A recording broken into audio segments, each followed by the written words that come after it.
স্বাগতম জনাইছোঁ আমাৰ টি30 ব্লগলৈ। মামাই যে দিছে যি আইন বান্ধি গৈ বাল্য বিবাহ কৰা ল'ৰা ছোৱালীবিলাক জেলত নিয়া সেই সিদ্ধান্তৰ ৰাইজৰ মতামত কি আছে ব্লগ আজি সুধিবলৈ যাম। এইফালে কেইজনমান ল'ৰা আহি আছে, লগ সুধিম আহক।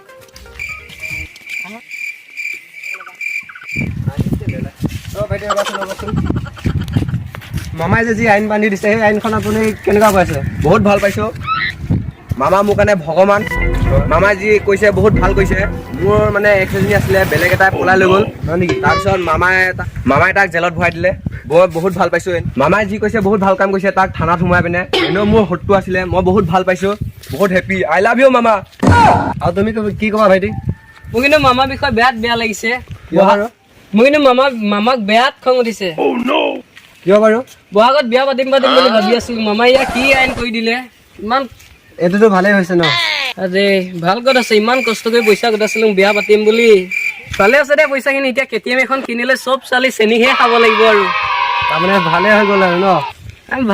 ভাল নহ'লে হ'লেও এতিয়া উপায় নাই ন, চেনি খাব লাগিব। অঁ হয় নেকি? তো আৰু এজন ভাইটি আছে ইয়াতে, তাৰ পৰা জানো সি কি ক'ব খুজিছে। তুমি কি ক'বা মামাৰ বিষয়ে?